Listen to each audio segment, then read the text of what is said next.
So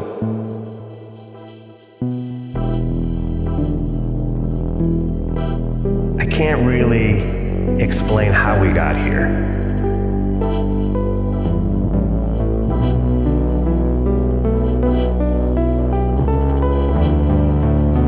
But we can show you what we made along the way.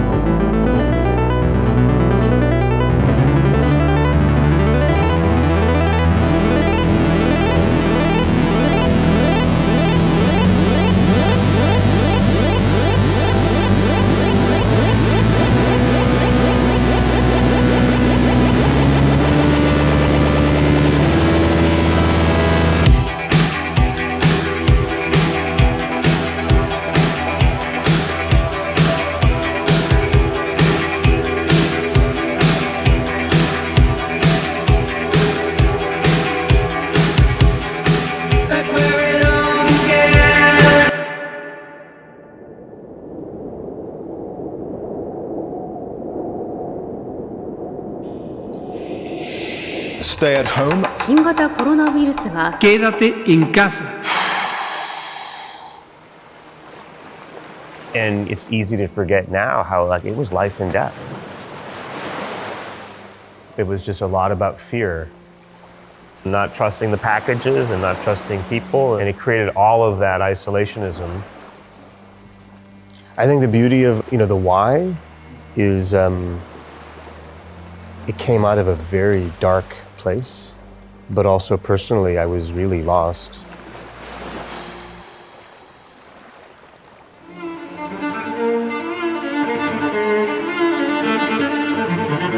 So anyway, there was some kind of glimmer then at the end of 2020. If you remember, a couple things were happening. People were home and they were collecting things, and clearly something was changing, that it wasn't about fundamentals, it wasn't about earnings, it was about this kind of belief and kind of the will to power. In the summer of 2020, we decided to pack up and move to Venice Beach.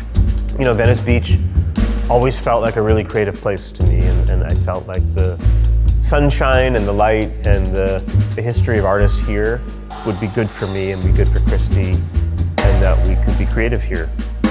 We were just experimenting with stuff. So he got a camera, I got an art studio. I started doing a lot of art every day. He would go out and shoot photos, during the sunset. Like what you have to do traditionally to sell art is a lot of friction. And someone suggested that I mint my photo little videos as NFTs. I remember waking up on a Wednesday morning and there was like ETH in my wallet. He taught me how to do the same thing with my portraits, and then within like 24 hours, a big collector bought my piece. I just remember being like a little kid. I was like, this is a big moment. This is like a new file format. Finally, there's a format here that you can actually, survive as an artist. And we knew, okay, we have something here. We have something that we can actually figure out how to work with. How artists could tokenize their work and tokenize their audience and create new forms of relationships where it becomes, instead of attention culture or influence culture, it becomes ownership culture. And if you think about the end of 1994, it's a lot like the beginning of 2021. But wait a minute, like this very obscure technical language and infrastructure could become something cultural. And I could tell that people were hungry for something creative, for something to do. No one was traveling. And so I would joke that you could open up a dry cleaning store and people would show up. What's important about NFTs is you buy it, you know it's yours. But what if you buy it, you know it's yours, but it's also made for you? That's different. Venice Community Art Decentralized Autonomous Organization. All that together. Got the keys, baby. That's the day.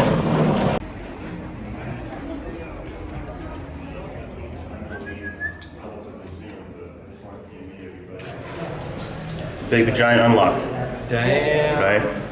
NFTs are the great unlock Yeah, of 2021.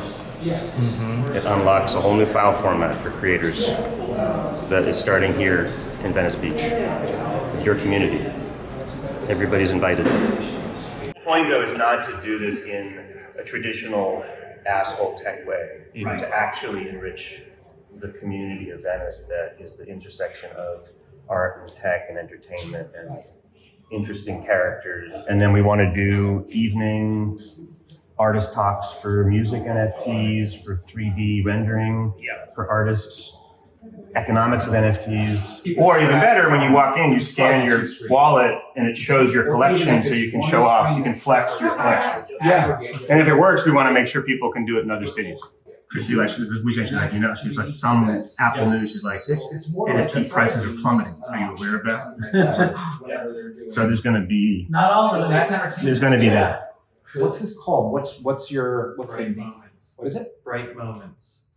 One of my favorite musicians was Rahsaan Roland Kirk, who had a great album in the 70s called Bright Moments, about liberation. I didn't know a lot of people in Venice Beach. And we were able to go to the one coffee shop that was still allowing service, which was Minotti's. Every morning would go to Minotti's coffee shop. All these people that otherwise would be traveling around the world or working in Hollywood or just traveling for their lifestyle were all kind of stuck in. And so I got to meet a lot of interesting people who really had nothing to do and were tired of working from home.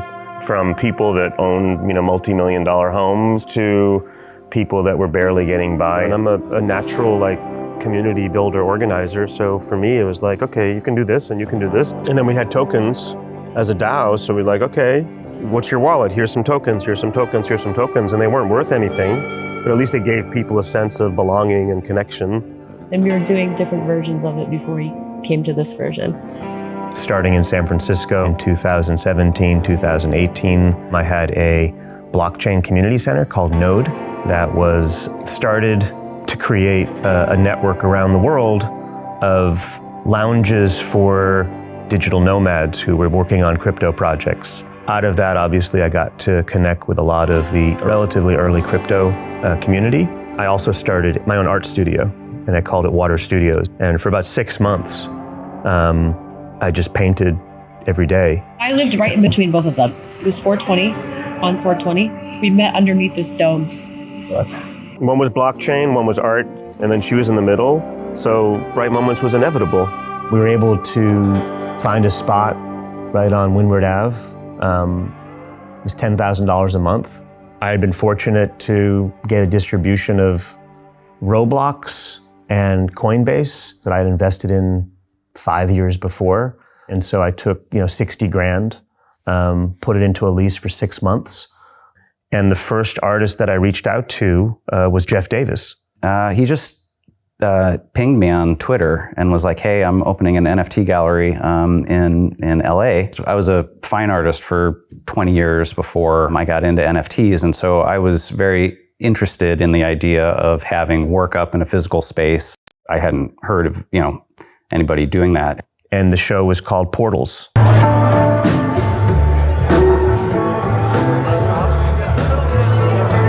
And so I think we sold 30 ETH worth of those 10 portals.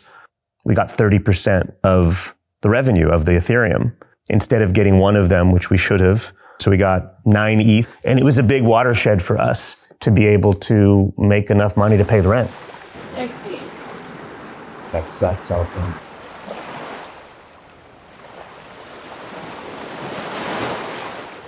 Everybody can put a screen to put some NFTs on the screen, but it's not special, it's not unique. So we started drawing pixel characters of Venice, California people.